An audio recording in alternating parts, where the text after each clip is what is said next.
Hello YouTube के वासियों, क्या हाल चाल है आप सभी का? आपके सब बढ़िया एंड आगे भी सब बढ़िया रहे। आज की इस वीडियो में हम करने वाले हैं स्कोप एंड साथ ही होस्टिंग। होस्टिंग नहीं, होस्टिंग। होस्टिंग के स्पेलिंग होते हैं HOSTING, जो कि होता है कि हम जब वेबसाइट को अपलोड करते हैं किसी सर्वर पे ताकि वो 24/7 ऑनलाइन रहे, उसको हम होस्टिंग कहते हैं। लेकिन हम यहाँ पे करने वाले हैं होस्टिंग, HOISTING। एंड ये होस्टिंग का मतलब होता है कि हम वेरिएबल को कहाँ से एक्सेस कर सकते हैं। यप, सबसे पहले हम देखते हैं स्कोप, जो कि हम पहले भी एक बार कवर कर चुके हैं, लेकिन इसमें थोड़ा सा डिटेल में जाके देखेंगे। एंड यहाँ पे कोड मैं ऑलरेडी लिख के बैठा हूँ। क्यों? क्योंकि पहले वीडियो रिकॉर्ड कर रहा था जो उसमें की ऑडियो मेरी एकदम बेकार रही है, तो अभी दोबारा रिकॉर्ड करनी पड़ रही है। एनीवेज, चलते हैं आगे। ग्लोबल स्कोप में हमने क्या किया, एक वेरिएबल लिया, वेरिएबल का नेम n रखा एंड उसमें मैंने दिया वैल्यू स्ट्रिंग को। एंड उसके बाद फिर एक फंक्शन क्रिएट किया ग्रीट नेम का। साथ ही में उसके बीच में मैंने दे दिया फंक्शन का जो काम है, उसको मैंने बोला कि भाई console.log मुझे आउटपुट देना तुम। जो ग्रीट नाम का फंक्शन है वो हमें एक आउटपुट देगा। आउटपुट में क्या है, हेलो स्ट्रिंग दिया, एक स्ट्रिंग दिया हेलो वर्ड, जिसमें लिख रखा है हेलो, एक वर्ड है जो मैंने स्ट्रिंग के अंदर लिखा है। और साथ ही हमारा जो n वेरिएबल जो कि हमने ऊपर लिया था, एंड उसके बाद मैंने यहाँ पे ग्रीट को कॉल किया। ये जो है मेरा n, ये मेरा ग्लोबल स्कोप है। इसका मतलब क्या कि फंक्शन के अंदर तो मैं इसे यूज कर ही सकता हूँ, फंक्शन के बाहर भी यूज कर सकता हूँ मैं।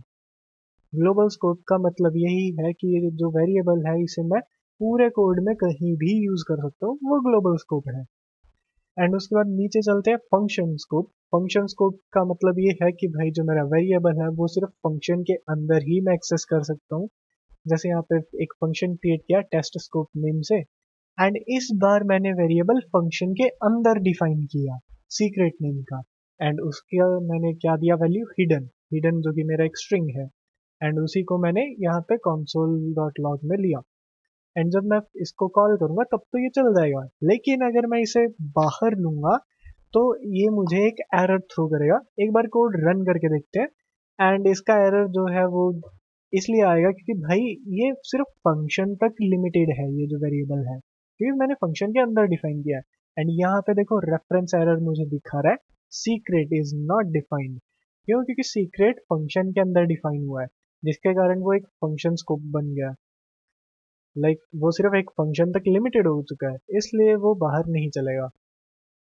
ये था हमारा फंक्शन स्कोप, जिसमें हम फंक्शन के अंदर डिफाइन कर रहे हैं वेरिएबल को। अगर बाहर कर दे तो वो ग्लोबल बन गया, फंक्शन के अंदर तो फंक्शन स्कोप। एंड ऐसे ही होता है हमारा ब्लॉक स्कोप, कि कोई भी कोड है, ब्लॉक ऑफ कोड है कोई भी, उसके अंदर अगर हम वेरिएबल को डिफाइन कर रहे हैं तो उसी के अंदर वो लिमिटेड रह जाएगा। अगर वो लेट से है तो वो ब्लॉक स्कोप बन गया, क्योंकि वो ब्लॉक ऑफ कोड जो है उसी के अंदर हम उसे एक्सेस कर सकते हैं। बाहर करेंगे तो दोबारा वही रेफरेंस एरर देगा मुझे। या इसीलिए ये ब्लॉक स्कोप है, क्योंकि कोड ऑफ जो ब्लॉक ऑफ कोड है उसी के अंदर मैं इसे एक्सेस कर सकता हूँ, बाहर नहीं। ग्लोबल वाले को मैं पूरे कोड में कहीं भी एक्सेस कर सकता हूँ, चाहे वो फंक्शन के अंदर हो, किसी भी ब्लॉक ऑफ कोड के अंदर हो, या फिर बाहर कहीं भी हो। तो वो मेरा ग्लोबल स्कोप है। एंड उसमें हमारा वेरिएबल आता है VAR वाला। वैर से अगर मैं वेरिएबल को डिफाइन कर रहा हूँ तो वो मेरा ग्लोबल स्कोप बन जाता है, क्योंकि मैं उसे बाहर भी एक्सेस कर सकता हूँ अगर मैं अंदर लिखूँ तो भी। ये मैंने actually, if I remember correctly, मैंने पहले वीडियोस में बता रखा है, ये चीज़ मैंने करके भी दिखाया था ये। यप, वही है, ये हमारा स्कोप यहाँ पे खत्म होता है। एंड अब आते हैं हम होस्टिंग पे। होस्टिंग एंड होस्टिंग का मैंने डिफरेंस ऑलरेडी बता दिया। होस्टिंग जब हम किसी भी वेबसाइट को सर्वर पे अपलोड करते हैं ताकि वो 24/7 ऑन रहे, वो होस्टिंग होता है। हम वेबसाइट को होस्ट कर रहे हैं वहां पे, जैसे पार्टी होस्ट करते हैं वो चीज। एंड यहाँ पे होस्टिंग है कि हम वेरिएबल को कहाँ से एक्सेस कर पाते हैं। एक्चुअली कहाँ से एक्सेस कर पाते हैं वो स्कोप का है। होस्टिंग में है कि भाई जो हमारा कोड है ना, ये फंक्शन ऊपर थ्रो कर देता है कि लाइक पहले ही इसे रन कर देगा। मैंने कॉल पहले किया, लेकिन ये ऐसे करेगा कि भाई कोड को ऊपर कर देगा, कोड रन पहले करेगा ताकि ये आउटपुट दे सके। ये हमारा होस्टिंग है। तो यहाँ से हम चेक करते हैं कि हमारा जो वेरिएबल है वो होस्टेड है या फिर नहीं। जैसे यहाँ पे फंक्शन होस्टिंग हम देख रहे हैं कि भाई फंक्शन बनाने से पहले ही मैं फंक्शन को कॉल कर रहा हूँ, तो क्या ये रन होगा? एंड यप, ये रन होता है एक्चुअली। एंड यहाँ पे मैं दिखा देता हूँ। और यहाँ पे भाई ये क्या दे रहा है, console डॉट लॉग ए, ये नीचे वाले का दे रहा है। एंड यहाँ पे मैंने हाई देयर लिखा था और ये देखो हाई देयर यहाँ पे आ रहा है हमारा। और ये जो हाई देयर है वो इसी में है मैंने लिखा हुआ। एंड इसका मतलब ये है कि जो हमारा फंक्शन है वो होस्टेड है, मतलब कि फंक्शन लिखने से पहले ही मैं फंक्शन को कॉल कर रहा हूँ तो वो काम कर रहा है। फंक्शन लिखने से पहले मैं उसको कॉल कर रहा हूँ तब भी वो काम कर रहा है। फंक्शन मैंने बाद में लिखा है, मतलब कि होस्टेड है, कि मैं पहले भी इसका आउटपुट ले सकता हूँ, जबकि अभी फंक्शन नीचे तक पहुंचा नहीं है मेरा कोड, तब भी मैं आउटपुट ले सकता हूँ। एंड अभी वेरिएबल का जो है, ये जो मेरा वैर है ये एक्चुअली अनडिफाइंड हो जाएगा। एक और चीज याद रखना, वैर हमारा ग्लोबल स्कोप है, इसी के कारण मैं एक्सेस कर सकता हूँ इसे। आई मीन बाहर भी एक्सेस कर सकता हूँ। एंड ये होस्टेड भी है, मतलब कि वैर को डिफाइन करने से पहले ही मैं उसका आउटपुट मांग सकता हूँ। तो यहाँ पे ये क्या बोलेगा कि भाई अनडिफाइंड है।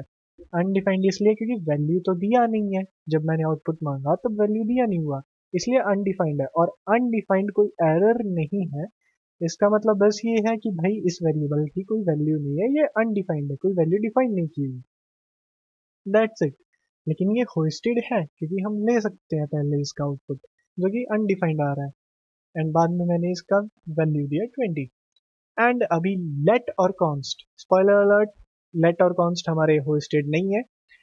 एंड वो यहाँ पे देख सकते हैं कि भाई अगर मैं ए का पहले यहाँ पे मांग रहा हूँ और मैंने कॉन्स्ट ए से वेरिएबल को डिफाइन किया, तो ये मुझे एरर थ्रो कर रहा है, रेफरेंस एरर। ये नीचे रेफरेंस एरर थ्रो कर रहा है कि भाई इसे ये बोल रहा है कि भाई ये तो डिफाइंड ही नहीं है, ये जो ए है ये मेरा डिफाइंड ही नहीं है। लाइक रेफरेंस एरर थ्रो कर रहा है और डिफाइंड नहीं है, ये दो चीजें ये बोल रहा है कि ए को एक्सेस ही नहीं कर सकता मैं इनिशियलाइज करने से पहले, कि लाइक इसके पहले मैं इसे एक्सेस नहीं कर सकता ए को। ये मुझे यहाँ पे बताया जा रहा है रेफरेंस एरर में, लेकिन यहाँ पे था कि अनडिफाइंड है, वैल्यू डिफाइन नहीं की हुई।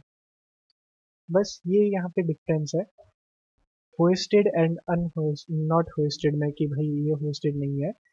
कॉन्स्ट और लेट दोनों में मुझे रेफरेंस एरर देगा एंड यही सेम चीज बोलेगा कि एक्सेस नहीं कर सकते वेरिएबल को इनिशियलाइजेशन के पहले, कोड रन होने से पहले। ये जो कोड है इस ये रन होगा।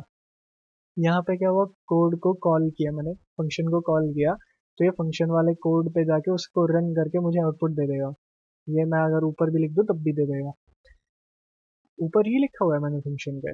लेकिन यहाँ पे भी वो हो जाता है, बस वैल्यू नहीं देता, ये बोल देता कि अनडिफाइंड है, भाई वैल्यू डिफाइन नहीं किया हुआ, जबकि हमने नीचे दिया हुआ है। इसके बाद अगर मैं लूंगा तो वो दे देगा वैल्यू।